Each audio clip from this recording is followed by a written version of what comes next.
Balls in the paranormal news, we had the cat who came back after 10 years away from its owner, and the ghost of Mary Queen of Scots.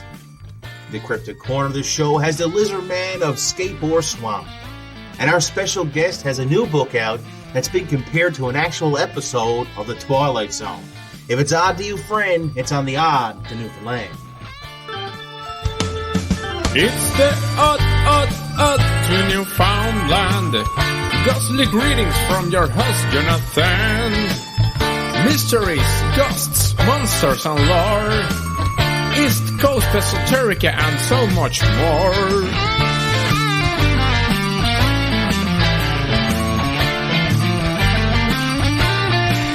If it's odd to you, friend, it's on the odd to Newfoundland.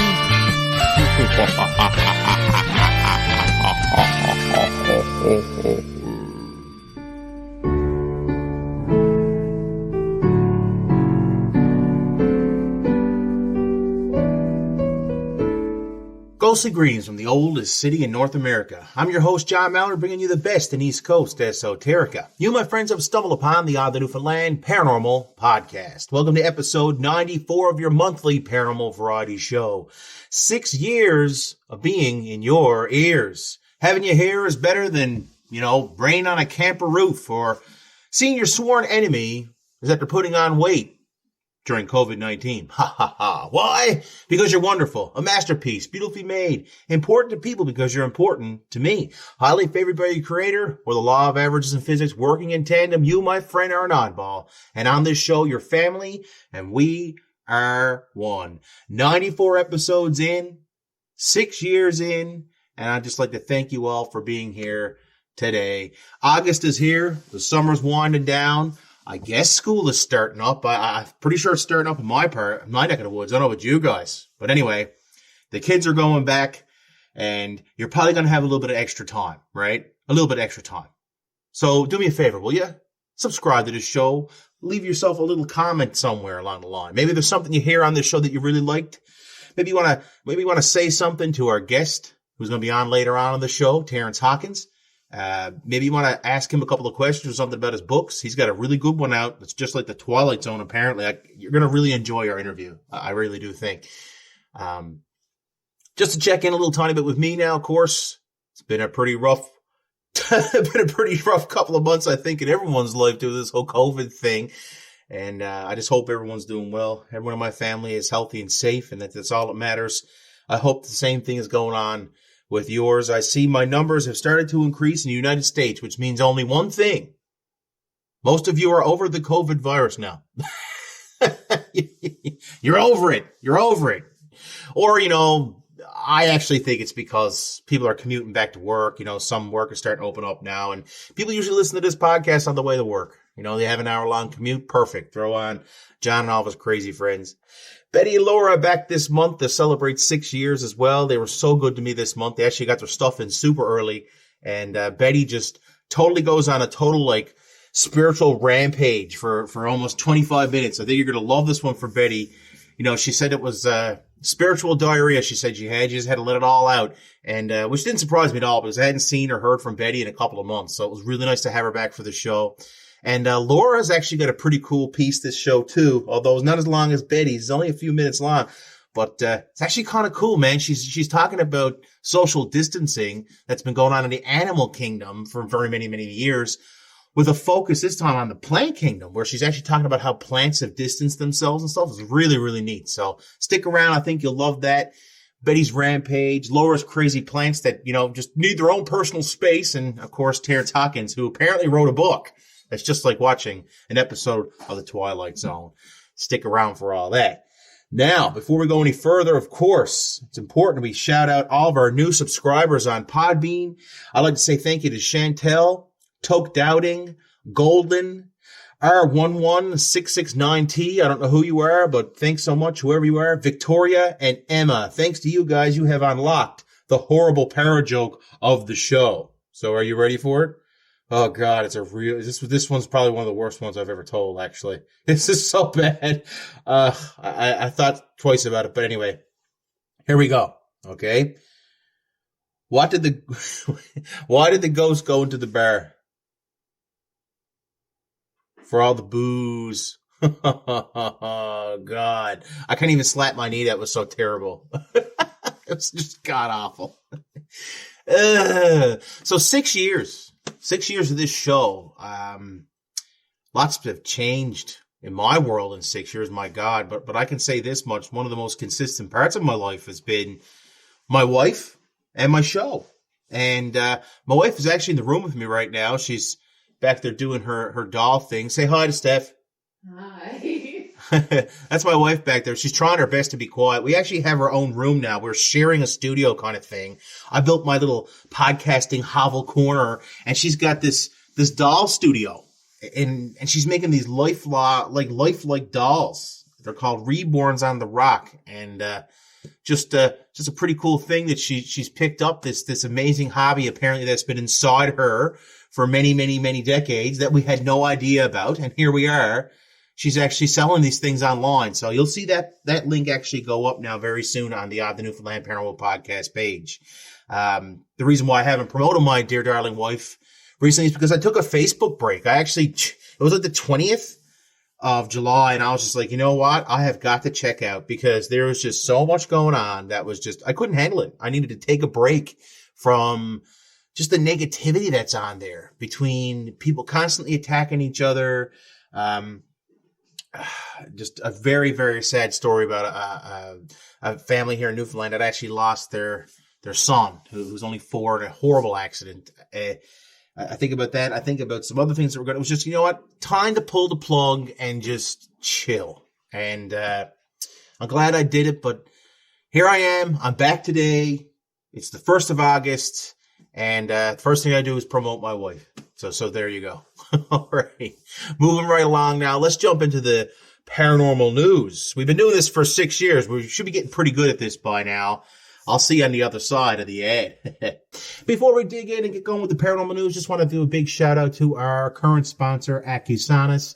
Can't say enough good stuff about these guys and gals who make me sound so much better at this than I actually am. They go in there, they take my high quality audio and they make it, well, higher quality audio. They edit out every breath. They make it sound amazing.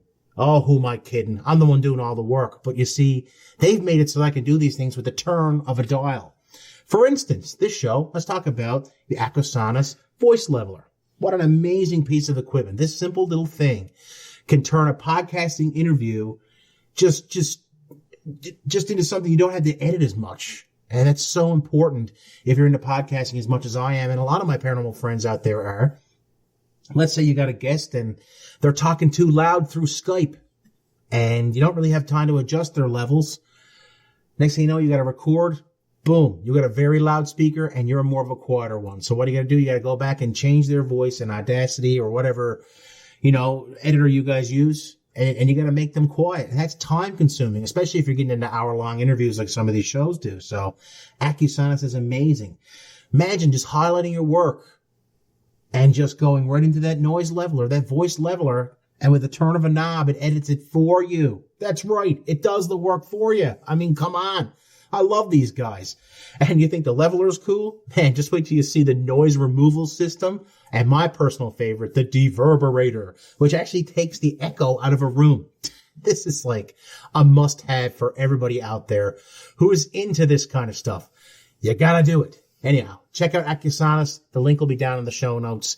Let's go ahead and let's jump into the paranormal news. Somewhere between the funnies and the obituaries is, oh yes, the paranormal news.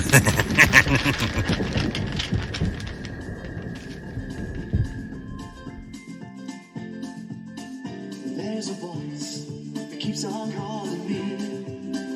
Down the road, it's where I'll always be. Every step I make a new friend. Can't stay for long, just turn around and I'm gone again. Maybe tomorrow I wanna settle down. Until tomorrow, I'll just keep moving on. Down this road. Every time I hear that song, all I can think about is that just amazing dog in that show. And unfortunately, though, this is actually a segue to a cat. And we all know that I'm a cat lover. In fact, just this last 2 days, I've started to have to retrain my cat to go to the potty because, you know, she just loves peeing on my floor. So I have to take my cat down the basement now and put her in her litter. Like, I literally have to train my cat. And you wonder who really rules the world, right? You do. It's definitely the animals. Cats are no exception.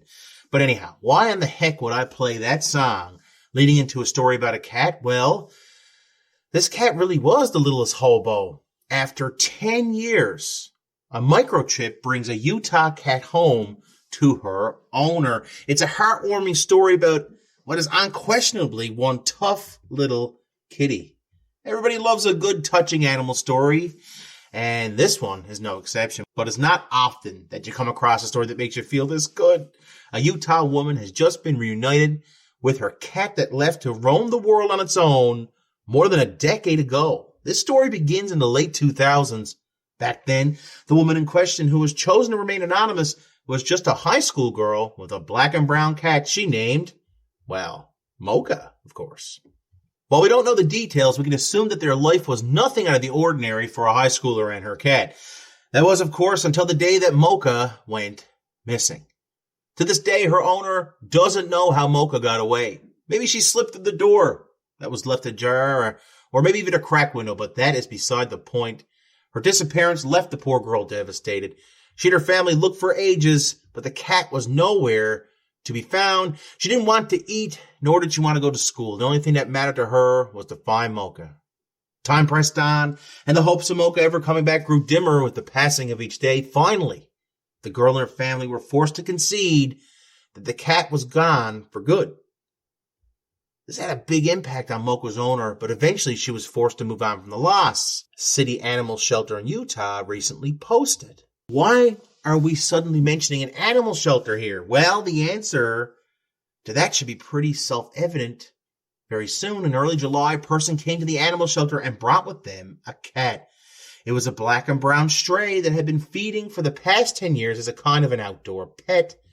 Unfortunately, due to the personal reason they had to move from Toli, concerned that there would be no one there to feed the cat, they decided to bring it to the shelter. The shelter manager had a feeling to scan the cat upon hearing the story, so a technician scanned it. The animal shelter announcement said they were surprised to find that the cat had a registered microchip. They called the chip company and were given the contact information for the cat's owners. When the shelter contacted the owners, a very confused couple answered the phone. They explained that they had once had a cat, but that cat had run away more than 10 years ago, and by now, it must certainly be dead. We bet you already know where this is going. A tearful meeting despite the overwhelming odds. The shelter asked the owners to come and see the cat anyway. Maybe she looked familiar, and if not, at least there'd be closure there. The owners arrived at the shelter on July 16th. They took a look at the cat, and it was most definitely Mocha. Immediately upon seeing her, the father said he remembered this cat. He said he was going to go home and contact his daughter, who lived in her own place with her family in another city, the shelter said. In the years that had passed, Mocha's owner had grown up. She'd moved away, got married, and had children. Their family also had a dog and another cat. An hour later, a very excited and shocked woman turned up at the shelter. She said her parents called her about the cat, the shelter announcement read. The shelter workers led her to the cat, and she burst into tears of joy pretty much immediately as she recognized her. That's right, after 10 years, she was finally reunited with little Mocha. Can't stay for long, just turn around and I'm gone again. Maybe tomorrow I wanna settle down. Until tomorrow. I'm kind of jealous, not gonna lie to you. Like, my cat is not that self-reliant. I just explained to you that I literally have to pee my cat. I have to take my cat to the bathroom. Ah, man, oh man, it's time to cast my cat overboard. I'm only kidding. I love my cat. My kitty. But, speaking of getting tossed overboard, listen, you better be in shape before you go to Venice when all this COVID-19 is over, because guess what? People are getting the boot for being overweight, okay? Venice is now limiting passenger numbers on gondolas because of quote-unquote fatter tourists. This got people in an total outrage in Venice, and people are not handling this very well. The maximum weight limit are there for a reason, but this is just ridiculous. Venice and its gondolas. We all know the scene, you know? Gondolier singing in Italian as he rows a couple of lovebirds at night through the city's canals. It's one of the most recognizable local attractions in the world, and although one could question how smart it is with the coronavirus, tourists have begun to return to Venice to take rides on the gondolas. While the Venetians will undoubtedly welcome the tourists after COVID-19 ravaged their tourism industry, it had some changes. Yeah, some very offensive ones, apparently. Namely, the city is lowering the number of people allowed on gondolas at one time. The change is not due to the virus and social distancing, though. It's because the gondolas are at the risk of sinking under the ever-increasing weight of tourists. Yeah, that's right. We are actually the problem. The tourists flocking to Venice are simply getting too overweight for the gondolas to safely keep them afloat. Now, President of Venice's Gondolier Association laments to The Guardian that tourists have gotten noticeably heavier over the past 10 to 15 years. And unlike in a lift where there's a message that says only 6 people are maximum weight, we don't have scales to weigh people. So we have to reduce the number of passengers. The larger De Prada gondolas, used mostly on the Grand Canal, will now take 12 passengers on board instead of the previous 14. The smaller De Nola gondolas dropped the count from 6 to 5. But the good news is, guess what? If you're a couple, you should be in the clear. I don't know, though. After this whole COVID thing, I'm starting to think that I'm looking down at the old pooch here, and I don't know. I might have to be just the 2 people myself. I'm Idaho, an Idaho Statesman article. I love this stuff. First UFOs, now Bigfoot. Idaho is among the top states for more paranormal sightings than anywhere else. But why? What is so big about Idaho? Last month, Idaho was named the top spot in the United States for sightings of unidentified flying objects. But it turns out UFOs aren't the only paranormal entity being spotted in the gem state. According to analysis by satelliteinternet.com, Idaho is one of the top places for Bigfoot sightings in the country. The company last month researched UFO sightings to try to determine if satellite internet equipment was being mistaken for UFOs, which it frequently is. Last week, the website released a similar rating, this time for Squatch sightings. We dug into reports from the Bigfoot Field Researchers Organization and compared it against state population data to see where people have the best chance of befriending a Bigfoot. Yeah, like you want to friend that big. The company's analysis actually wrote this out in a research paper. The Bigfoot Field Researchers Organization, or BFRO, has 93 reports of Bigfoot encounters in Idaho. Yeah, that's a lot. Meaning every 100,000 people in Idaho, about 5 of them have seen or heard a Sasquatch. That per capita rate in Idaho, or as I like to refer to it as, I'm Idaho, 4th place in the ranking of most Bigfoot sightings. Of course, it's not a perfect metric. When SatelliteInternet.com was measuring UFO sightings, it pared the results down to the last 18 months. However, reports on the BFOR organization website date back as far as the 1960s, which makes the results a little less precise. Using the data, though, this named Washington the top state in the country for Bigfoot sightings, with nearly 9 sightings per 100,000 people. That makes sense given the state's long history with the hairy cryptid, though. Oregon came in 2nd place with 6 sightings per capita, and West Virginia took 3rd place with 5.8 sightings per capita. So do you think there's a correlation between the UFOs and the Bigfoot? Come on. Do you think Bigfoots are there to see UFOs? Do you think UFOs are actually dropping off Bigfoots there? I know one thing. I'm Idaho, and I'm moving on. How about this one? This one is really interesting. An intriguing hotel where guests claim they see the ghost of Mary Queen of Scots. The Haycock Manor Hotel in Lansford has attracted many guests over the years, with some claiming Mary Queen of Scots visited the spot on her way to her imprisonment in Fotherington Castle. The East England is steeped in history with castles, cathedrals, and even hotels with curious tales to tell.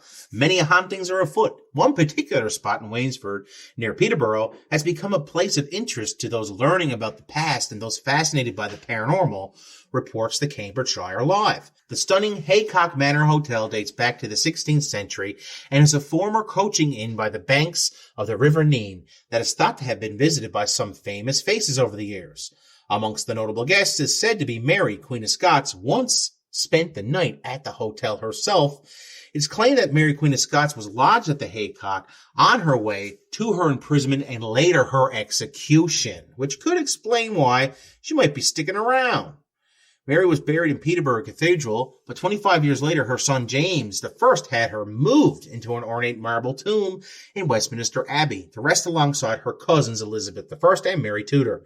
But the thing is, you disturb a grave, well, crazy stuff starts happening. While the royal didn't spend long at the hotel, guests have claimed to see the ghost of Mary Queen of Scots during their stay at Haycock. According to the website Haunted Rooms, hauntedrooms.co.uk, those who have stayed in older parts of the hotel have experienced some unusual goings-on. Their website reads, guests at the hotel have reported various ghostly goings-on, including sightings of figures in public areas, especially in the oldest part of the hotel. Guests at the hotel have also reported someone in the room with them. According to the Haycock Motel, Mary Queen of Scots wasn't the only royal to have taken lodgings. Princess Alexandra Victoria, later to be crowned Queen Victoria, stayed at the Haycock on the 2nd of September 1832 on her way to visit Archbishop of York. Similarly, during the 19th century, the Haycock hosted many European royals, including Empress Elizabeth of Austria and the Prince of Liechtenstein. So, there's been many a royal in there, but do you think they're still kicking around? I don't want to be royals. Stuck in some weird hotel. This place is kind of creepy as hell. You know what? Let's move on one more time. We all know Donald Trump's a dumbass, but the U.S. Space Force, you know, it's kind of fun. Come on. We all love this thing. I mean, first off, their emblem looks just like the Star Trek communicator. And someone's got to say that. But you know what? Fear not.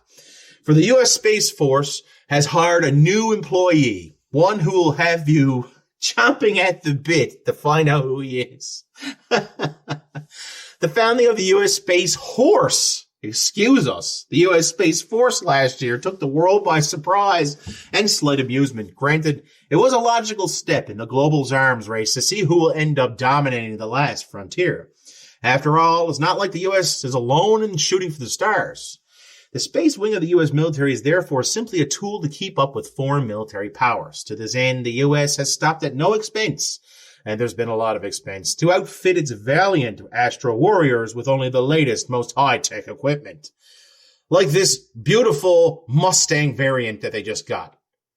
And no, it's not even a car. The freshest recruit of the U.S. Space Force is indeed a horse. In a July 23rd Twitter post, the Space Force showcased Ghost, a 5-year-old Bureau of Land Management Mustang. You could ask what business does a horse have participating in space warfare? Sure, his name is a bit ominous, but will that be enough to deter hostile forces from deploying military ordnance in the lower of Earth orbit? Then again, if traveling on horseback was good enough for Captains Kirk and Picard, it's good enough for the U.S. Space Force, if you ask me. Of course, in a slightly disappointing dose of reality here on the podcast, Ghost will not actually be going into space. It's a pity, since a horse outfitted in a spacesuit with laser guns would have been totally awesome. But alas, Ghost will not receive futuristic weaponry or training. He will probably never even see a space rocket for that matter. What Ghost will be doing is joining 4 other military working horses at the Vandenberg Air Force Base in California, his latest addition to the conservation MWH program that was transferred from the Air Force to the Space Force in March 2019, according to Live Science. U.S. Air Force Senior Airman Michael Tenzas, the 30th Security Forces Squadron Conservation Patrolman, that's a mouthful, explained the role of the conservation team in a statement. Which, I'm sure you're dying to hear. Like, why is there a horse on this thing at all? We enforce fish and game laws, and the horses help us walk off the beaten path to complete our mission. We have been responding to lost hunters and hurt animals as well. So there you go. It's all about protecting the weak. We don't actually have a horse in space, although it would have been a pretty cool thing to have. Have you got good friends? Have you got like really close, good friends? I hope you do. Well, there's one person out there who I think is probably the best friend you will ever have. This best friend kept a promise he made back in 1992 and actually split his lotto winnings with his buddy. Tom Cook and Joseph Feeney promised each other they'd split their winnings if either one of them ever won Powerball. 28 years later, Cook followed through on just that promise. I don't make a lot of promises, not because I'm a shady person, but because I have a terrible memory. I can really relate to that. Forgetting is the same as breaking with promises. Not the case for Wisconsin resident Tom Cook, though. He shook his best friend's hand back in 1992 and vowed if either of them won the Powerball, they split the winnings. I like to think if I ever won big money, I'd spread it around amongst my nearest and dearest anyhow. Like, the whole Daddy Warbucks thing who pays off everyone's student loans. But, this is just a whole step forward. A nice little nest egg is definitely what was made here. Tom Cook enriched Joseph Feeney's retirement a little, retired himself. They both took the cash payout of Cook's $22 million prize, leaving them each with $5.7 million after taxes. $5 million doesn't sound as much as it used to. There are over 2,000 billionaires in the world now. Jeff Bezos is on track to become a trillionaire before the end of the decade. And millionaires are in the new middle class. Still, for two retired best friends, an extra $5 million in the bank certainly upgrades their sunset years, so to speak. And they had this to say, we can pursue what we feel comfortable with. I can't think of a better way to retire, said Cook, who is looking forward to traveling once the worldwide pandemic subsides. Of course, they said they might as well have fun as well, as they both are avid fishermen and want to go all around the world fishing. Yeah, I think I'd do that too. And you know what? I hope you guys really enjoyed reeling in this episode, and especially this part of the Odd the Newfoundland Paranormal Podcast, Paranormal News. We had a microchip cat that came back after 10 years. We had, tourists who get bigger and bigger and apparently can't be on the gondolas as much now in Venice. Come on, guys. Come on. We can do better than this. I know we can. We have Idaho as the new forefront of UFOs and Bigfoot now for investigations.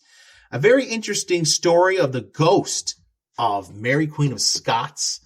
And of course, the U.S. Space Force has a new, space horse and a best friend that, kind of probably put all of our best friends to shame. Let's just be honest here. Split $22 million payout. Come on. All these stories have been odd to Newfoundland. Hi, everybody. It's Betty, your oracle here. It's been a long time since I've spoken, actually. Since I've spoken on John's show. And congratulations, John, on your anniversary. Amazing. It's amazing. This podcast is an amazing podcast, and it goes worldwide because it's on Podbean. But since everything happened in our world, since our world turned upside down and became pandemic, I felt as if I was silenced. I had a friend who said to me after I posted a picture. For those of you who don't know, I am a hairstylist as well as some people call me an oracle. But I've done public speaking. I've done lots of things in my life. I've got an arm's length of modalities that I use to help people with. But hairstyling has always been my go-to. And when I posted a picture of myself on Facebook wearing my mask, as I do, if I'm requested to, if a client happens to come in who I'm not sure about, everything is sanitized, masked. We follow all protocols here in Newfoundland. But it was interesting after I posted that picture to hear my friend say, it looks like you're being silenced. So right away, I took another picture and reposted it without the mask on. But I listened to her words and I took her words to heart because I really had felt as if I had been silenced, not by anyone, not by any company or not by friends, definitely not by friends or family or anything else. It just felt as if right now it's time for me to be quiet about all of this and see how things transpire. So I've been, like the rest of the world, watching, waiting, wondering what's happening with our world. And the most amazing thing that I heard through all of this, listening to all of the different countries and what all of the different countries are going through, our Queen, well, we are in Canada, and of course Canada is a Commonwealth country. Basic rule by the Queen of England. When the Queen of England actually came on television early on in this pandemic and told us if we need to, it's important to meditate. I sat back for a second and kind of went, wow. Even the Queen of England is waking up.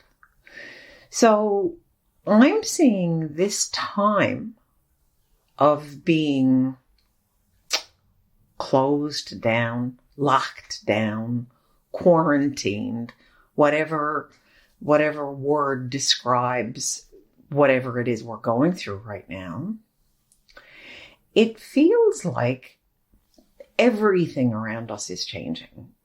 Not just the way we live our lives, because now there is social distance. I've always said that humans were put on Earth to be together, to share each other's germs, to whatever, to interact.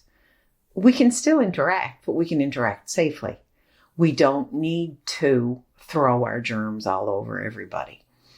I know people who in the past, and particularly people in authority, in positions of power with different businesses, become very upset when their staff is sick. You can't be sick. You have to come to work. It makes no difference if you're sick or not.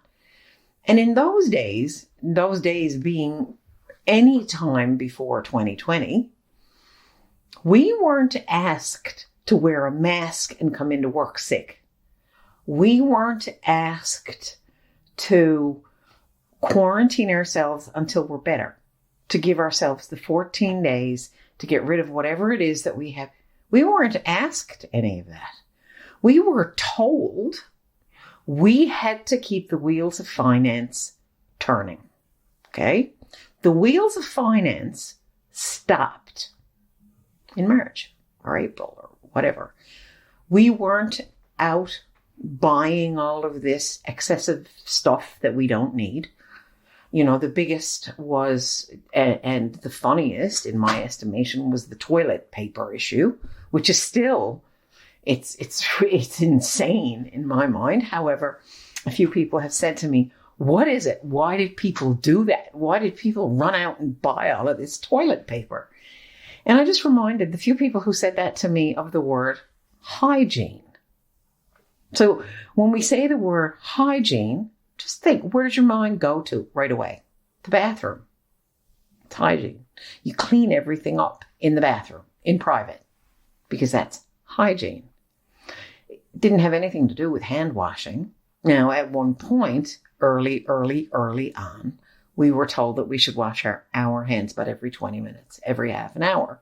Well, I'm very sorry to disappoint the people who said that. I'm not washing the good bacteria off my hands. Sorry. If I'm in my house and I'm by myself or with my husband or my daughter, the three of us in a bubble, and we're just going about our daily business and nobody's going out, we're just doing it. No, I'm not washing my hands every 20 minutes or every half an hour. I want the good bacteria. Good bacteria live in this world as well as bad bacteria. So we want to keep the good stuff. We need the good stuff to help fight off, not so much fight off, but to be the opposite of the bad bacteria. Because as above, so below. If we have bad bacteria, we have to have good. If we have people who are bad, there are people who are good. If we have leaders who are bad, there are leaders who are good. If we have leaders who tell us daily, okay, this is how good our country is doing right now. This is what we've done to, and the words flatten the curve, because they've talked about the massive curve in healthcare. The fact that we may have started off 2020 with 20 people with some type of a cold, and then we run into the millions of people, the over 500,000 people who have passed away because of this brand new virus that is mutating as I'm speaking, as I'm recording this. I know this virus is mutating. Anybody with half a clue knows if it's a virus, that's what viruses do. They change over time. And I guess we have been put on this earth to figure out how do we accommodate or not accommodate viral activity. Viral activity being germs, nonsense that's put online that people will go, oh my heavens, oh look, oh dear, oh my, what's the world coming to? Though those kinds of things can be viral too, but so can a child's laughter. So can that little puppy dog who might be crying now, or might be, I don't know, barking out of joy. All of that can be viral as well. Why can't we spread a virus of joy throughout this world? Can somebody please answer that for me? Why can't we spread a virus of peace worldwide? If we are able to spread a virus that can kill upwards of millions of people, why can't we spread a virus of peace that can infect trillions, billions, however many people are on this planet? Why can't we do that? That's probably one of the reasons I've been silent. Because in my opening up of my speech now, I'm asking the entire world, instead of worrying about this virus that's happening, follow protocol. Wear a mask if you're outside so you don't infect someone else. Wear a mask when we're inside. If we're talking to people and we're afraid we've got a germ, we're not really sure, put that mask on to keep your germs to yourself. Okay? Wash your hands normally, regularly. As you come in from outside, wash your hands. If you're doing something with a product that just came in a package in your mail, wash your hands. That's normal. That's normal. Washing your hands every 20 minutes, every half an hour, for starters, is obsessive. It can cause all kinds of bacteria to enter your body simply because you're not letting the good bacteria take care of what it should. Okay? So following normal cleanliness practices. You don't need to go out and buy 78 rolls of toilet paper. 78 rolls of toilet paper is not going to protect you from a virus that can infect you. How about infecting yourself with peace? How about infecting yourself with joy? How about infecting yourself with goodness? How about infecting yourself with empathy for the rest of the world? How about the whole issue of race should not even be an issue? We are human beings. It matters not if we are pink, yellow, blue, green, orange, terracotta, red, you name the color, you name it, whatever color you can think of, why does it matter? We are all human beings put on a planet. We came to this planet, this beautiful blue planet, to uplift this planet. Originally, the blueprint for this planet was euphoria. What have we done to it? We were the ones who did it. We're human beings. We are the harshest, meanest animal on this planet. You know, you see these dogs, okay? So for instance, the ones that have the bad names are Rottweilers, Dobermans, and whatever. Oh, and Chihuahuas, because Chihuahuas are supposed to be the fiercest of all the animals on the planet. Okay, so I have Chihuahuas in my family. They're not fierce. These dogs are not fierce. However, if the owner of the dog was fierce, the dog will be fierce. My brother had a Rottweiler, and I never ever called that dog a Rottweiler. He was a Rottie, simply because he was beautiful. He was this ambling old dog who would walk towards you and lay his big head in your lap and just kind of look at you and go, simply because his owner was a beautiful person who loved his animal, who loved his pet. Okay, so you out there who have pets, look at your pet and in your mind, ask your pet, am I a good pet to this pet? Does this pet of mine, this bunny rabbit, this kitten, this cat, this dog, this puppy, this horse, this whatever your pet of choice is, ask yourself, am I a good human pet to my pet? Do I treat my pet the way I want to be treated? Or am I going to say, ha, you're just a bag of fur? What do you, like, you don't know. Guess what? They do know. They know a lot more than we know. And they can feel a lot more than we can feel. They can hear a lot more than we can hear.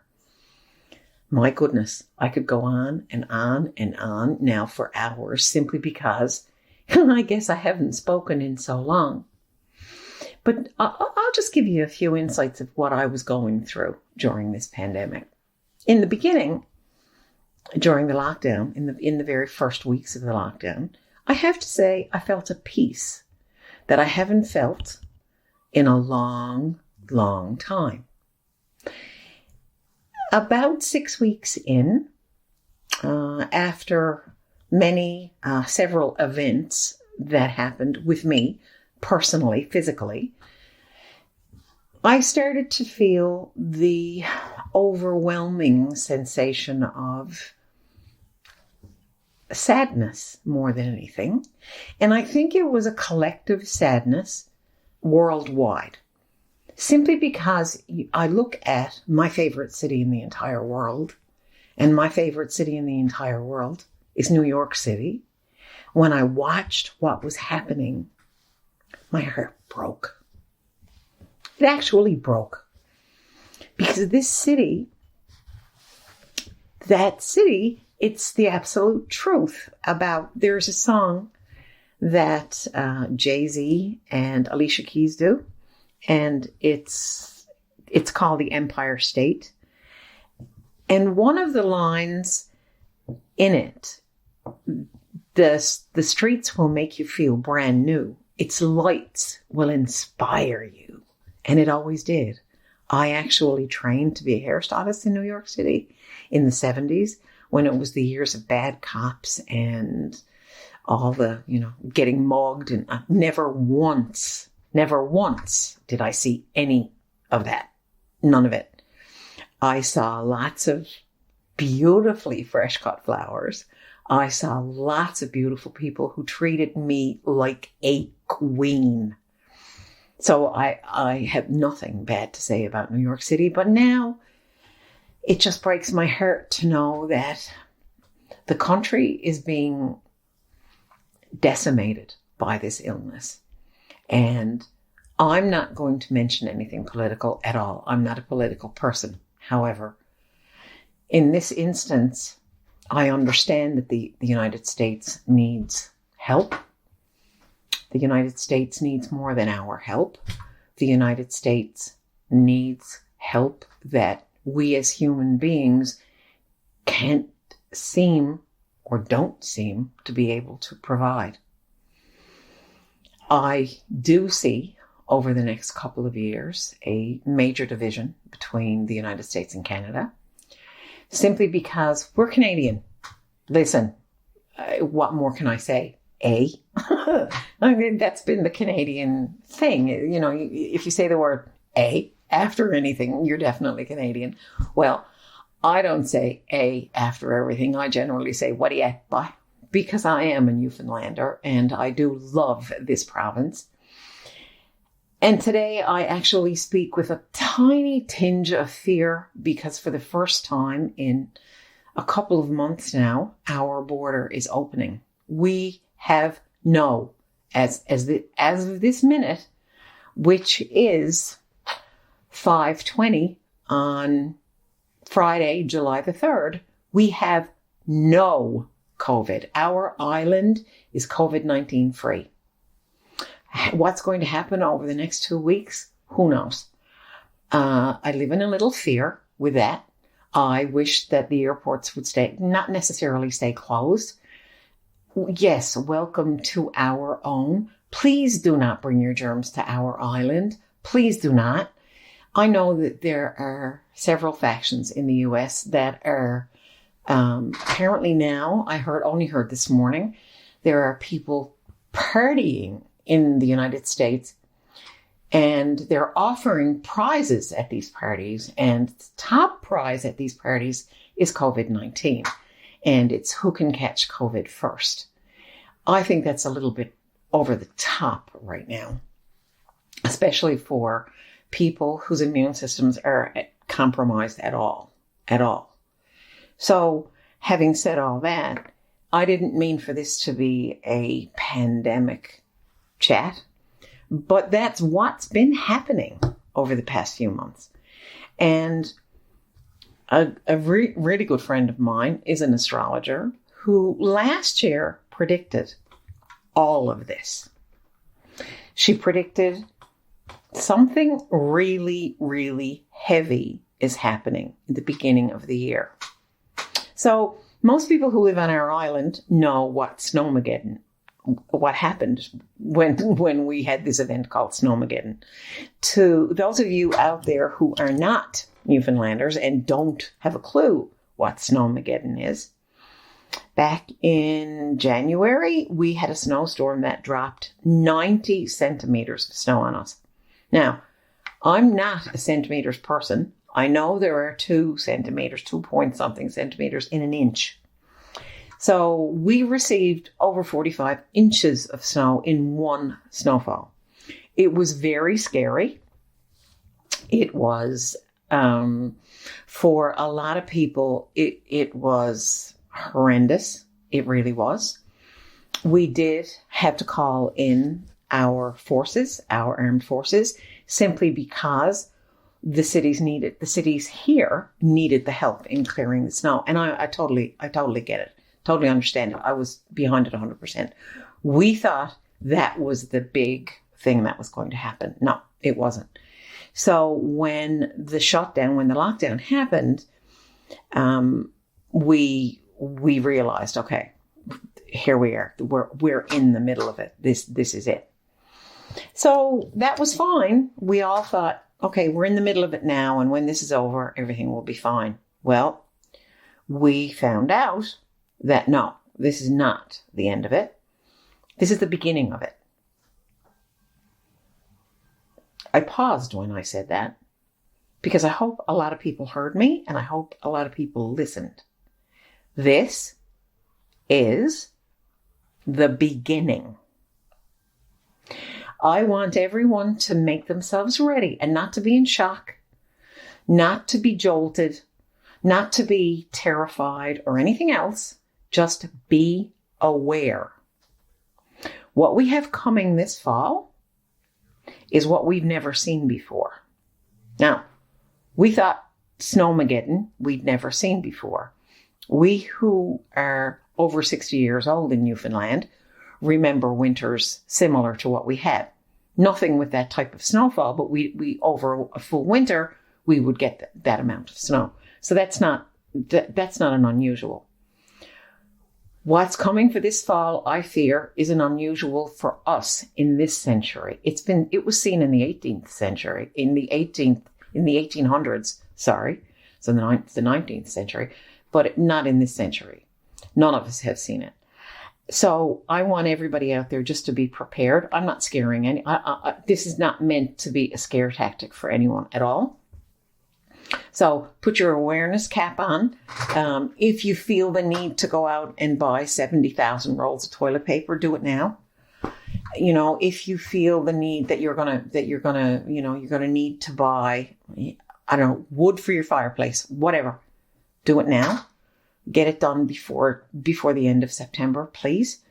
September is going to be all right. September is going to be fine from what I've heard. And all of this is because of part of it. No, I say all of it, but I don't mean all of it.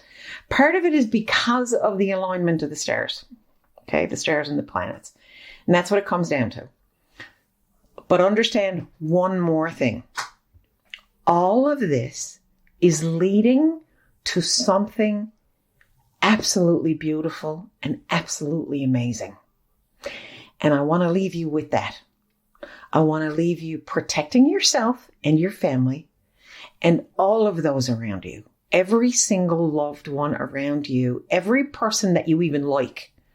Keep them in your mind, keep the awareness there. That, okay, we've been through this now. We've been through the Snowmageddon. We've been through the lockdown. So now we as an island are anticipating another upturn because of opening our borders. That will be dealt with as well as everything else. So until I speak again, and heaven only knows when I will, I want to thank you for listening. I want to thank John for the opportunity to present this to you at this time. And I want to say to everyone, I love you all for listening. Please stay safe until we speak again. C is for your claws, so sharp to me. R is for reports we seldom see. Why do we ignore creatures of myth and lore? P is even more puzzling monsters we adore. T is for tales passed through the years. I is for icons of all our fears. D is for discovery of strange creatures in every country. It's the Cryptid Corner on the road to Newfoundland. Yeah.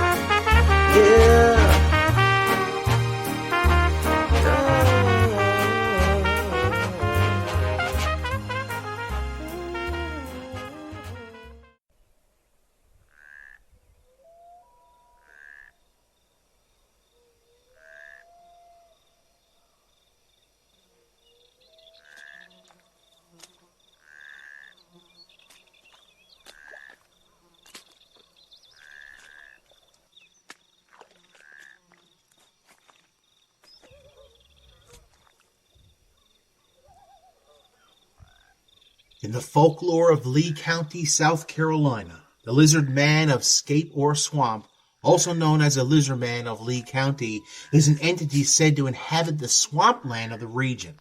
First mentioned in the late 1980s, the purported sightings and damage attributed to the creature yielded a significant amount of newspaper, radio, and television publicity. Professor of Religious Studies Joseph P. Laycock described the media frenzy and subsequent cult appreciation for this and other similar claims as following a predictable chain of events: a strange sighting, media attention, more sightings, followed by visits from curious tourists and monster hunters. Researcher Ben Radford states that this is a compelling story, but several important aspects wither under skeptical scrutiny. On July 14, 1988, the Lee County Sheriff's Office investigated a report of a car damaged overnight while parked at a home in the area of Browntown outside of Bishopville, South Carolina, on the edges of Scape or Swamp. The car reportedly had tooth marks and scratches with hair and muddy footprints left behind. Sheriff Liston Truesdale noted this was the start of a various claim that eventually coalesced into the story about a lizard man in the swamp.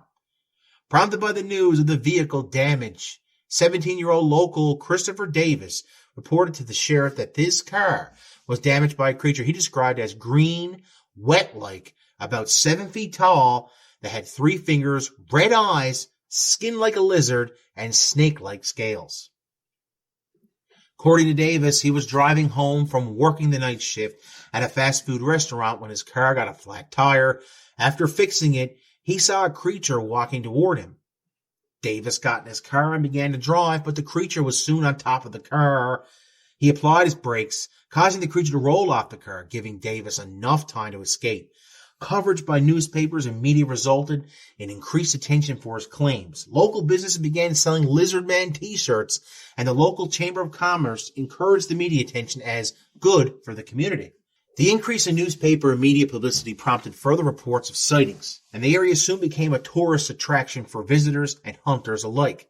Local radio station WCOS offered a $1 million reward to anybody who could capture the thing alive. On August 5th, Kenneth Orr, an airman stationed at the local air base, filed a police report that he had encountered the lizard man on Highway 15. He had shot and wounded it while doing so. He presented several scales and a small quantity of blood as evidence. Orr recanted this account 2 days later when he was arraigned for unlawfully carrying a pistol and misdemeanor offense of filing a false police report. According to Orr, he had hoaxed the sighting in order to keep stories about the lizard man in circulation. Reports of the creature gradually declined at the end of the summer. Local law enforcement officials speculated that the sightings were likely to have been caused by a bear.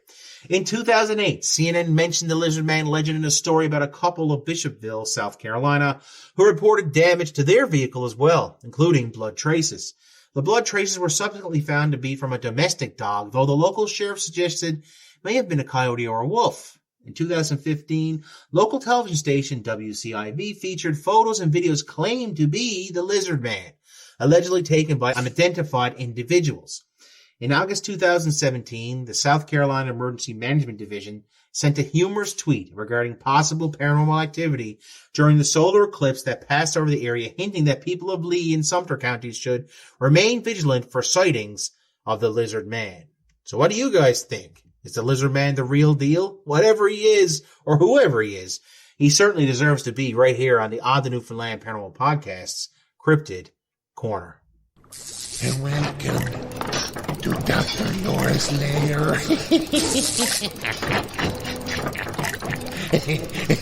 Power on. Uh-oh.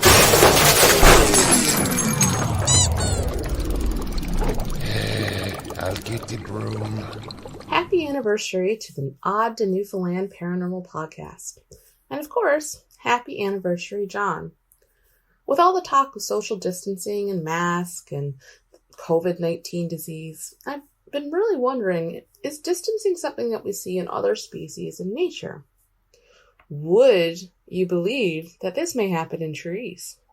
In a really interesting article by Emily Osterloff, she covers just that very topic in an article from the Natural History Museum in the UK in April of this year. Some trees have been keeping their distance from one another, but were doing so long before we started. When one or many trees fall in a forest, different gaps occur, but neighboring trees usually rapidly grow into these spaces. In some forests, if you were to look up at the treetops, you might spot conspicuous channel-like gaps between the outermost branches of the trees above your head. This striking balance border around trees is known as crown shyness. Scientists have been discussing this phenomenon since the 1920s, proposing multiple potential reasons for why it occurs. Crown shyness doesn't occur between all trees. It has been documented in black mangrove trees, lodgepole pines, Japanese larches, and some species of eucalypt and other species. Typically, it's seen between trees of the same species, but it can also occur between individuals of different species, such as between spiny hackberries and amberoi. Some scientists propose that the gaps can be formed by wind moving the canopy and causing abrasion between trees of similar heights.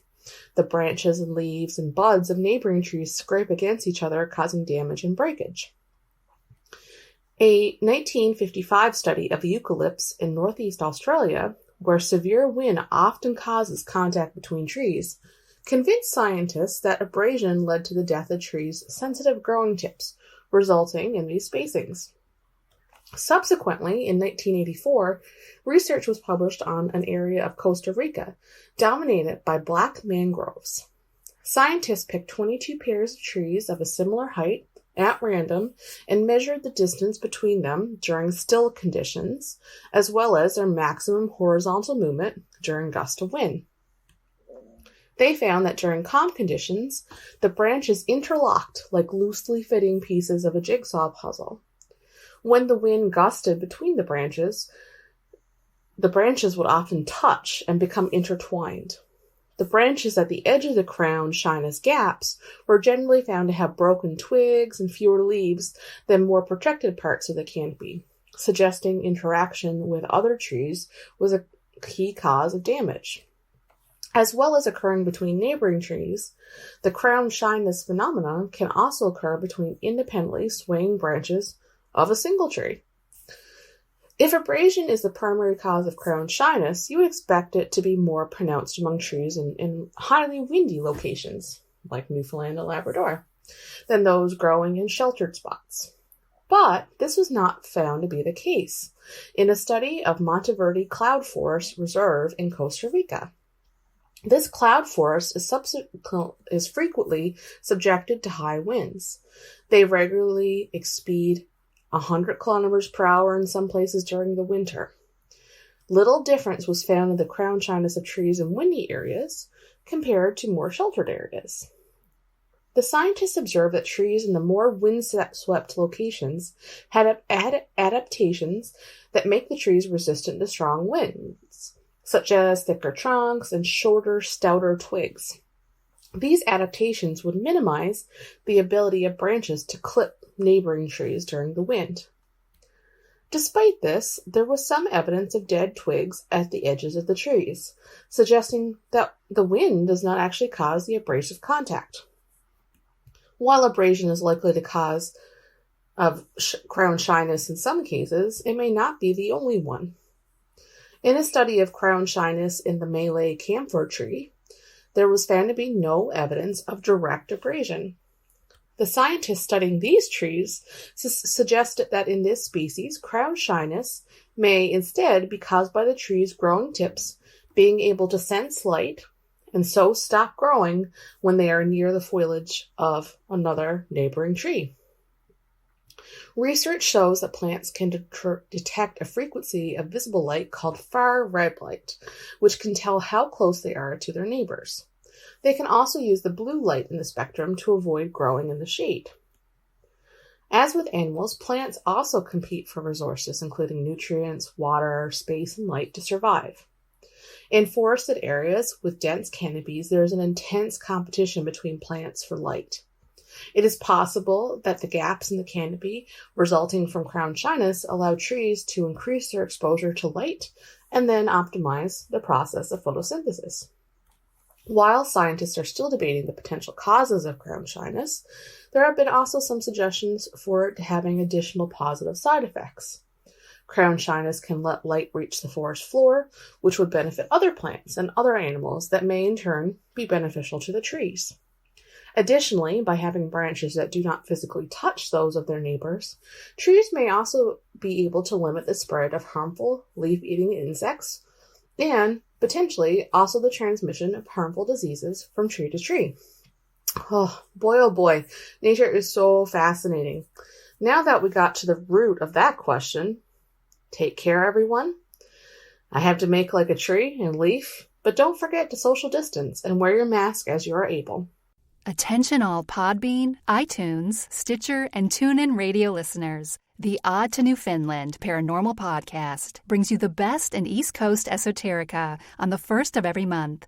Together, we can keep it growing by sharing the show on social media, subscribing to the show wherever you may be listening to it from, and by leaving feedback about your favorite episodes. John certainly needs a friend like you to help make his dreams come true, minus the alien abduction dreams. That is not cool at all. The Odd to Newfoundland Paranormal Podcast. Always available, always free, always odd. Tonight's guest is an author of idea-driven fiction, dark humor, and political commentary. His experience as the founding director of the Yale Writers Conference to the Company of Writers, offering editing and manuscript services to authors at all points in their careers. I might have to hit this guy up myself because he's actually the author of 3 books right now that we're going to be talking about tonight. One is called Rage of Achilles. The other one's called American Neolithic. And his most recent one, which brings him to the Odd to Newfoundland Paranormal Podcast, is Turing's Graveyard Stories. Sounds a little spooky, or at least a little dark. That's right. Tonight, I have the pleasure of talking to Terrence Hawkins on the Odd to Newfoundland Paranormal Podcast. Sir, how are you? I'm fine. How are you? And thank you for having me. Oh, gee, I love authors. I'm one myself, and I know how hard it can be. So when I see there's a successful guy out there doing this and helping other people, I got to get you on because I got to help you. And so thank you so much for taking the time yourself. I can think of 1,000 questions where to start this too, but Turing's Graveyard Stories. Tell me a little tiny bit about this book. It's a collection of short stories and some humor that I've published over the course of the past 20 years. And one of the interesting things for a writer, at least this writer, about working on stuff that you've published for such a long period of time is that you can see yourself, how your own writing style has changed and hopefully grown over the years. It was interesting as well to work on a collection, as I say, of stuff that was published over 2 decades, because I was able to see how certain topics have to be handled differently today than they had to be 20 years ago. It's really been a fascinating process. The process of collecting all these stories was also quite interesting because we had to sort of decide how certain themes in each of the stories would work together and how you would put the stories together in a sequence. Terrence, what was your inspiration for creating this collection of stories? Well, since it's a collection of different stories, the inspiration was different for each. For example, and most of my stories tend to be driven more by an idea, which is common in speculative fiction, certainly, than it is by a character or by plot. The plot and the characters serve the idea rather than the other way around. So in the case of the title and story, Turing's Graveyard, I tried to explore some topics that have been in my mind for probably since my adolescence, and I hate to tell you how far in the past my adolescence is. Can I take a stab at it? Can I take a stab at it? No, you go ahead. Keep going. Let's just say there were more stars on the flag. And leave it at that, okay? But in any event, Turing's Graveyard is in part about the uploading of memories and perhaps consciousness to a computer. It's also, in part, maybe a ghost story.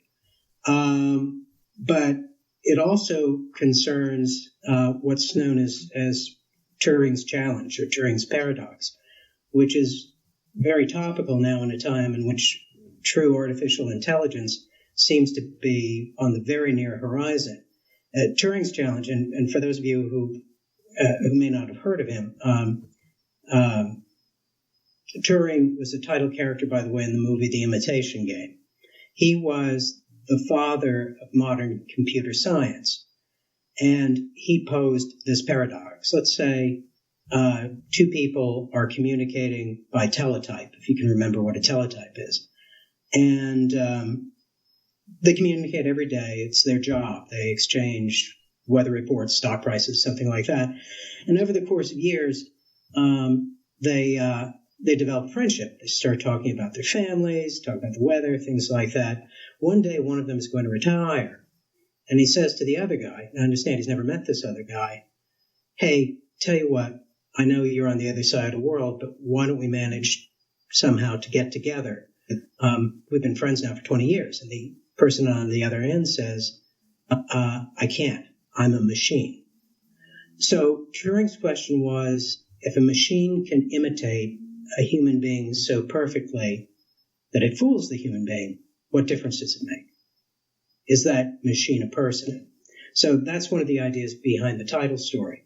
And as when we get to the question of the uploaded consciousness, that again has become kind of very current in a lot of SF. The whole idea that we can become immortal by transferring our identities somehow from our brains to a computer that will presumably never die. And one of the ideas that's kind of bugged me about that whole concept is, well, you're not really transferring yourself, you're copying yourself. And so you're not truly immortal in that respect. So those are kind of the ideas, those are the ideas behind Turing's Graveyard. In another of the stories, The Darkness at the Center of Everything, the sun apparently disappears in the modern world. And in the story, we toggle back and forth between the modern world and ancient Sumeria when astronomy is being discovered. So the idea there is, to what extent is our belief in science similar to our belief in religion, to the extent we have any? How are they the same and how are they different?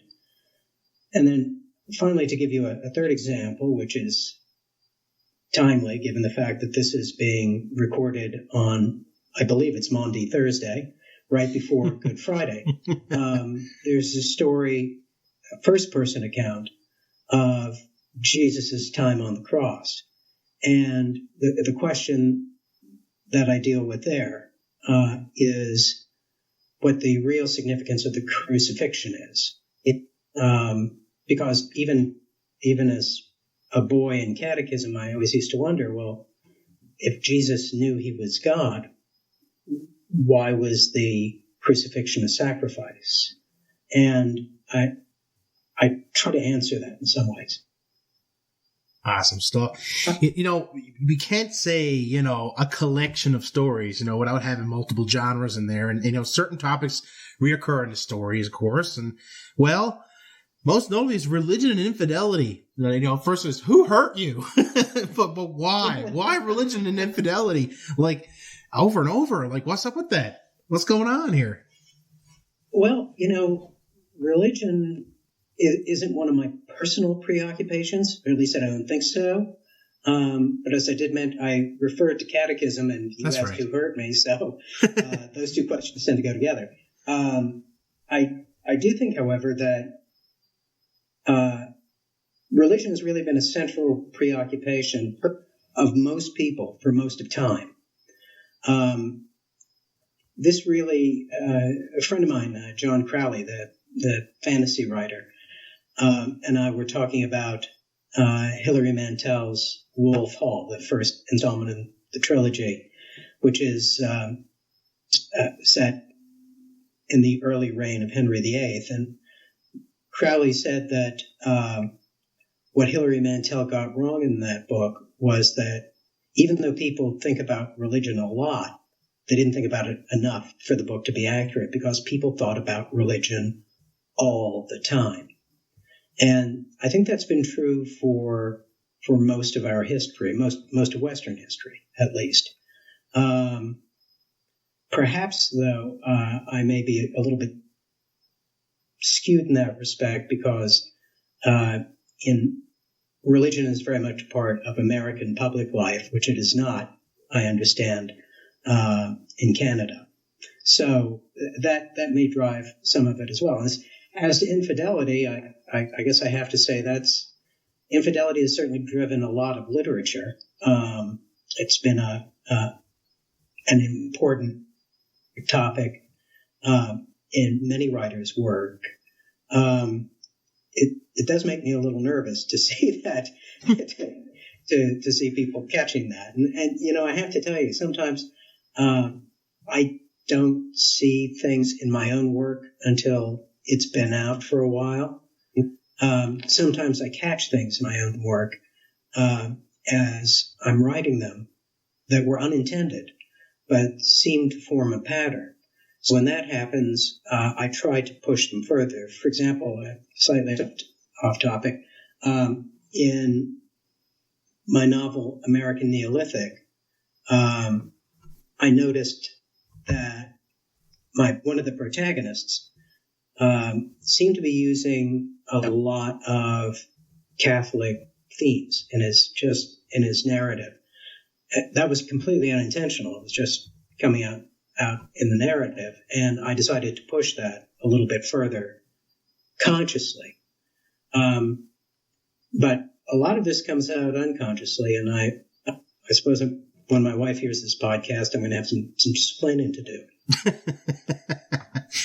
Look, what can I say? Everybody loves a good, we call it, romance novel. And then there's the on-romance novel. And then there's the cheating novel. Everybody loves that. Like Harlequin romance, man. Like, this is a gold mine. Just tell her it's a gold mine. We'll be fine. Yes. I'd like to think that you must have poured a lot of time into research for all these topics before you wrote about them. Even though a lot of your writing comes from the heart and then the dark recesses of your mind, Terrence, for this particular foray, shall we say, I just love Greek mythology. So tell me a little bit about Rage of Achilles. I know we're going back in time and talking about another book now, but I can't help it. We got to talk about this book because I just love the pantheon of gods and heroes.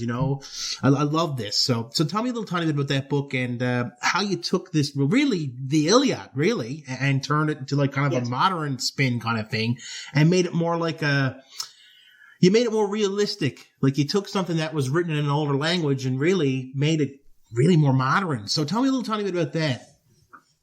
Well, it came into being in a couple of different ways. I happened to be reading Christopher Logue's War Music, which is an adaptation or account of the Iliad in modern prose, or rather modern poetry. And at the same time, I saw Saving Private Ryan for the first time. So I started to think about what would an actual Trojan War look like? It took place the consensus is somewhere between 800 and 1100 BCE, and the Iliad, Homer's account is that it's essentially 10,000 men going up against a city of 50,000. Also in my mind, as I was writing it, though, was a book that I had floating around in the back of my head forever, which is Julian Jaynes' book, The Origin of Consciousness and the Breakdown of the Bicameral Mind, and I swear that is its real title. Wow, that's really long. Yeah. Can you say that again? What was the name of that book again? Sorry? The Origin of Consciousness and the Breakdown of the Bicameral Mind.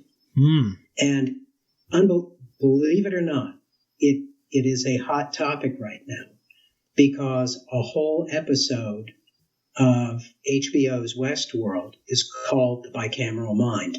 And it's kind of referred to as the philosophy underlying Westworld. But anyway, the book came out in about 1980, and James's hypothesis is that people didn't become truly conscious until language became so complicated that it caused one hemisphere of the brain, the one containing the language center, to become dominant. Before that time, people were kind of, bumbling around like sleepwalkers. And whenever they encountered a task that required them to think out of the box, so to speak, they would hear the voices of the other hemisphere of their brains as the voices of the gods, telling them how to get out of this situation or what to do. And when language, as I say, became complicated enough, people started thinking with their whole brains. And James's hypothesis was that this happened at the time of the events depicted in the Iliad. And he relies on a lot of textual evidence in the Iliad for that notion.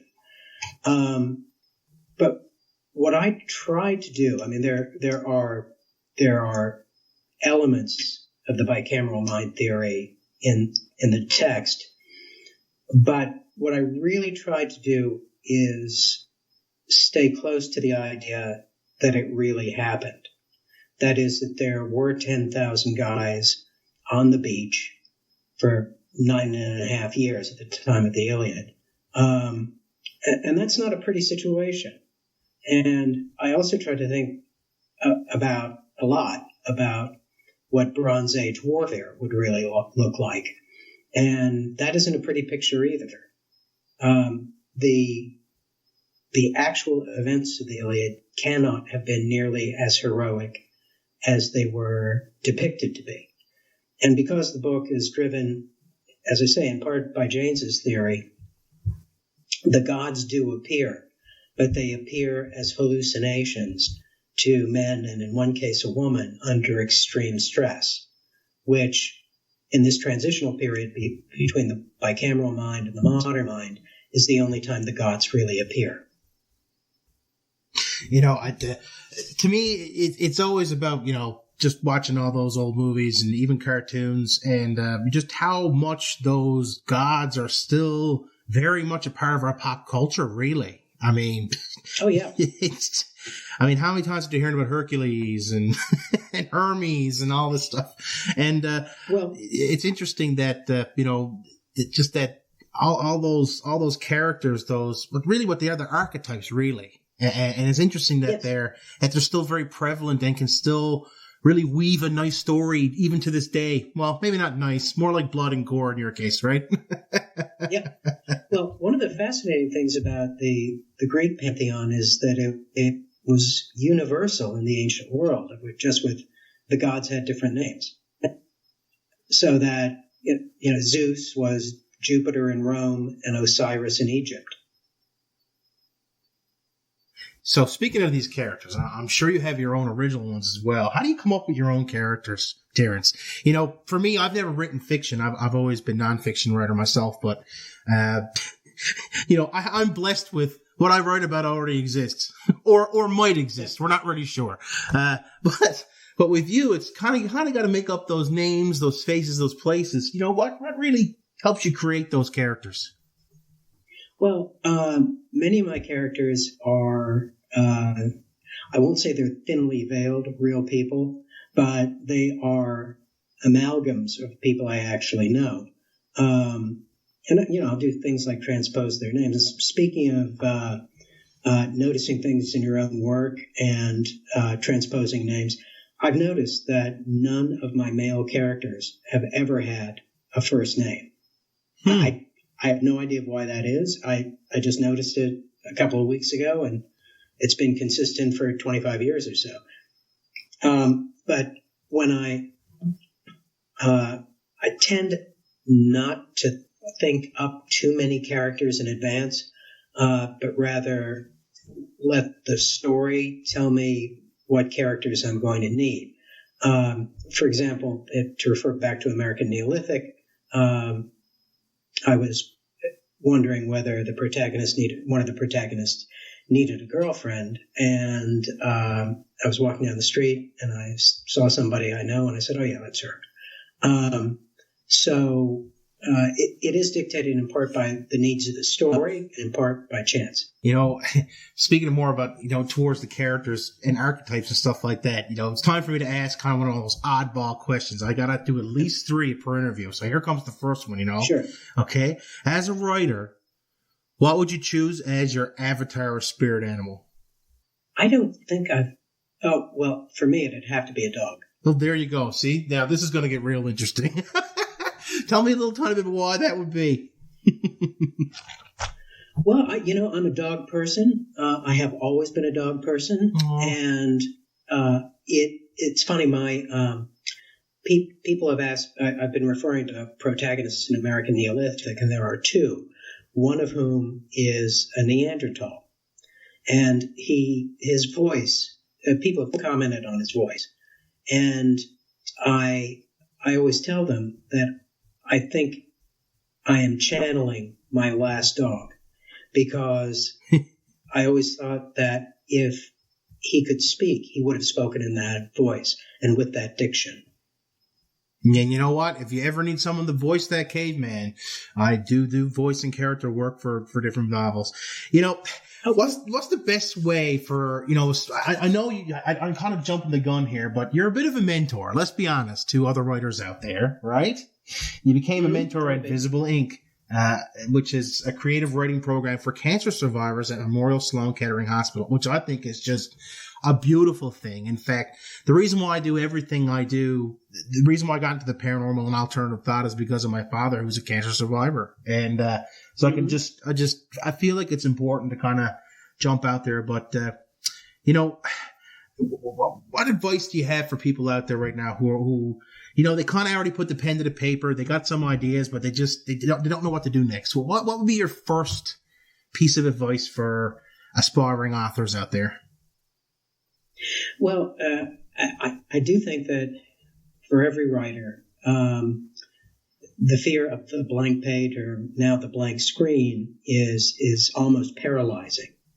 And I think the magazine Poets and Writers sells a coffee cup with a quote from William Wordsworth on it, which is, "To begin, begin." So you just throw a couple of words up there and see where it takes you. At least that has been my approach. But other people I know outline extensively, so that the outline of a book can be 1/10 of the length of the book itself. I have a number of little tricks that I picked up from other people that have gotten me through. For example, I think it was Hemingway who said that you should always stop in the middle of a sentence, so that by rereading the sentence the next day, you'll know where you were going, or you'll have a feel for where you are going. But that's kind of down in the weeds. I think the big question for people who are beginning is, once you've overcome the fear of the page, people ask questions about, well, how long their story should be, how long their work should be. Everybody, of course, is concerned about marketing and publishing in a market that was changing quite a lot before coronavirus hit, and now the publishing industry appears to be paralyzed. But that's kind of a digression. I think that the question of beginning writer, or a writer who wants to get started, has to ask himself is how badly he wants to do it, he or she wants to do it. You said at the outset of this interview that it can be kind of a tough job, and it's certainly at times a lonely job. And I think the question you have to ask yourself more than anything else is, how would I feel about myself if I didn't try to do this? And if you'd be okay with yourself if you didn't, then don't worry about it. But if you know in your heart that you would never forgive yourself if you never tried, then this is the job for you. So then it's time to simply start putting words on paper or on the screen, and to set yourself a minimum of what you're going to do every day. But certainly while you're starting, make a point of writing every day. Do you find that writing energizes you, Terrence, or do you find it kind of drains you and you can only do it for so long? Like there's two types of authors, there's the Stephen Kings who, haven't stopped writing since like for 30 years straight. I'm pretty sure they just like shift another completely new computer once he fries the last one. He just keeps on writing and writing. The people who are energized by it. And then there's other people like kind of like me. I hate to relate to it, but like I'm the drain type. When I was writing my book, it was just, I found it very draining and tiring. What category would you fit into? It depends on what I'm working on and, kind of like what else is going on in my life at the time. And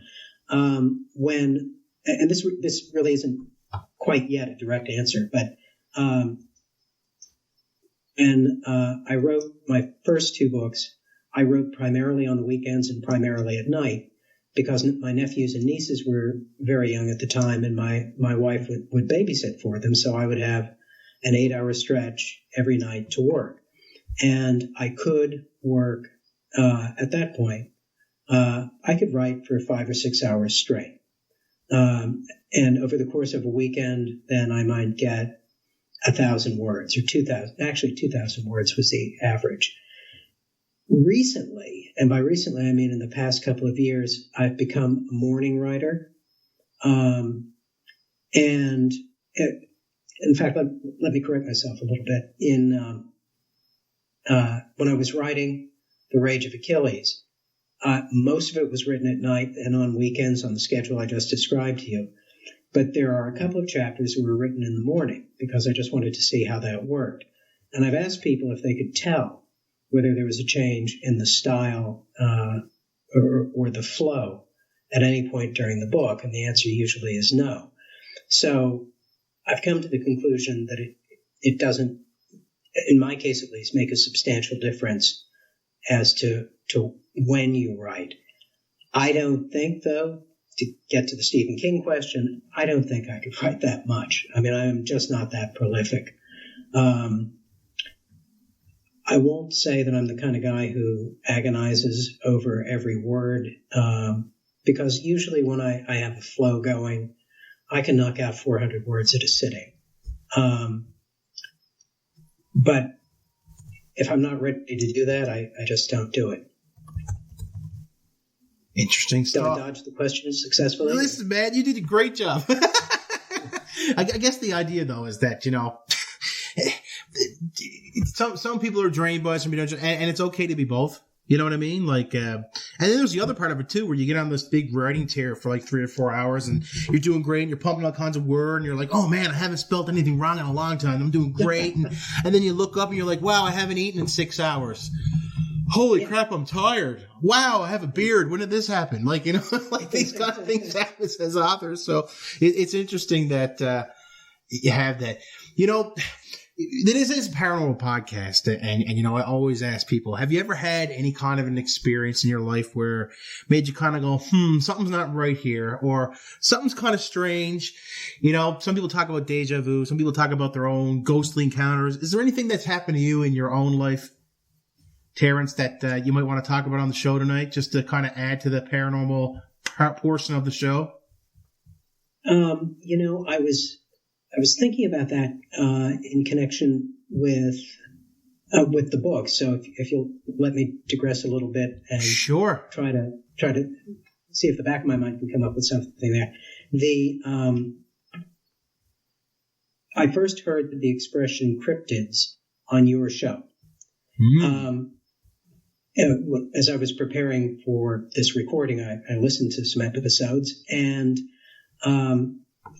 it occurred to me that the legend of it did occur to me some time ago that our legends of the Sasquatch or the Yeti or even trolls or kobolds may be sort of a racial memory of the time Neanderthals and human beings, modern human beings, interacted.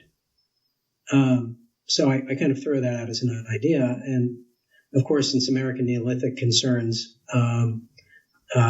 Neanderthal survival into the present day, that I have to ask myself whether it is possible that there might still be Neanderthals hanging around somewhere.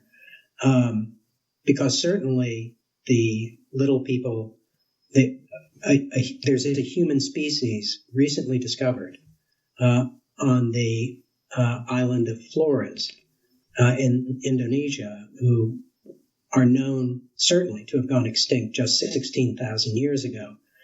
And the people of Flores have legends of little people living in the woods as recently as 300 years ago, before they were exterminated by the Dutch. So that's a little bit of shameless commerce there. But to get back to my own experiences, I have had moments in which I've reflexively assumed that there was some kind of paranormal presence in my life. Most recently, my father, I laugh, but this does not begin like a funny story, but bear with me. My father died in early January of 2016. It was about 3 o'clock in the morning when I left his nursing home and headed back to his place after he'd gone.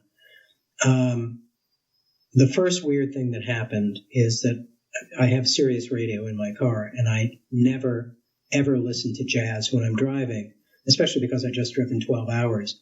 I'm afraid jazz will put me to sleep. So I turn on the car. It is jazz, and it's Horace Silver's Song for My Father. So I thought, wow, that's weird. So I drive back to his place. I park in the parking lot. As I say, it's by this point almost 4 in the morning. It's January.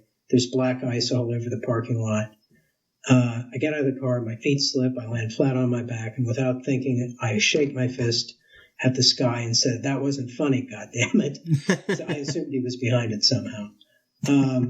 I don't think I've had any more direct experiences with the paranormal, but I will tell you this, that I think anybody who rules out the possibility of the paranormal doesn't know anything about quantum physics.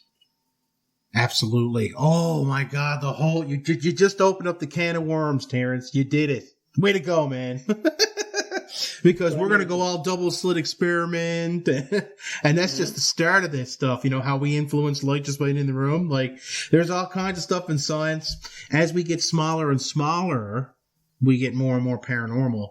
And, you know, we only just recently kind of proven Einstein's leading theories, which is gravitational waves. So, you know, we really do know absolutely nothing. So who's to say that there really wasn't a gigantic war, you know, where Achilles was killing a bunch of other guys with 10,000 of his buddies? Or who's to say there might not still be Neanderthals in a more modern era? And who's to say that, you know, graveyard stories can't be true? Guys, I got one last question for tonight's author, Terrence Hawkins. You grew up in Uniontown.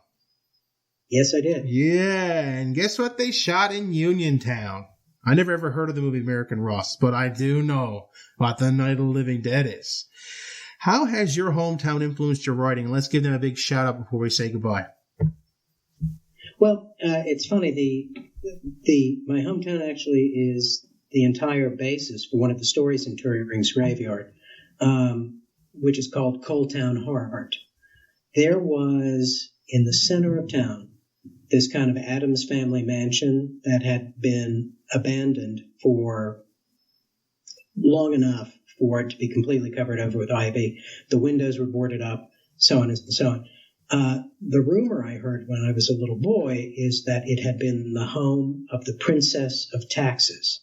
And even then I thought, what would a European princess be doing living in Uniontown, PA? It turned out there was one. That in 1916, a girl from Brownsville, PA, married Prince Victor von Thurn und Taxis of the Austro-Hungarian Empire. And he died in the 1920s, and she came back to Uniontown afterwards to live and basically split her time between Europe and Uniontown. And understand, Uniontown is a town of 20,000 people. And so I just could never make sense of the story. I found out everything about her I could, but then wrote a fairly substantial story about her and kind of imagining what her life in Europe had been like. There's also another story in the collection that the Kirkus Reviews referred to as the darkest image in the collection. And I won't spoil this for anybody, but I thought it was based on something I had heard from my family when I was a little boy. So after the story came out, I was at some kind of family gathering, and I asked people if they'd ever heard of this thing happening, and uniformly were saying, no, what is the matter with you?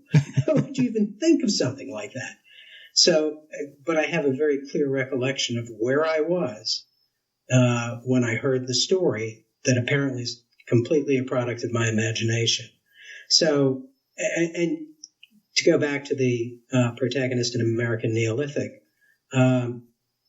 so much of what I remembered growing up kept popping up that I decided to make not only him a native of Uniontown, PA, but to make a minor character. And just as one of the characters in American Neolithic is a guy named Captain Grainer. You may not, being where you are, remember the Abu Ghraib prison scandal in the Second Iraq War, where Americans were torturing Iraqi prisoners. Well, the guy who was the ringleader of that operation was a guy named Grainer, who, as it happens, grew up in Uniontown, PA, where he had been a guard in the jail. So, a lot of material there. Yeah, really. Yeah, 6 degrees of separation, you know what I mean? Like, it's Honestly, definitely, yes. it's the true thing. Guys, his name is Terrence Hawkins, prolific author. He talked about 3 books tonight: Rage of Achilles, America Neolithic, and here's a chance to plug your most recent book, Turing's Graveyard Stories. All these fine books can be found on his website. Terrence, I got a couple of different websites for you, actually, but what would be the main one where people can go and check you out? Terrence-Hawkins.com, and it's TERENCE, 1 R. There you go, Terrence. Thank you so much for taking the time. It's a pleasure. Really enjoyed it. I love prying that ghost story out of you. You take care of yourself now, okay? You too, my friend. Take care. Well, the time to say goodbye is upon us. But don't worry, you can keep track of the Odd the Newfoundland Paranormal Podcast very easily. It's available on Stitcher, iTunes, Podbean, and TuneIn Radio. Just look for the Odd the Newfoundland Paranormal Podcast banner. Of course, if you'd like to keep up to date, you can always check out the Odd the Newfoundland Paranormal Podcast Facebook page, drop a like, and every single time a new show goes up, you'll be notified. You can also follow me, John Mallard, on Twitter at ODDTONFLD. That's Odd to Newfoundland. Get your latest news on the podcast as well as the ever-popular Parajoke of the Day. From the oldest city in North America, I bid you adieu from the Odd to Newfoundland Paranormal Podcast.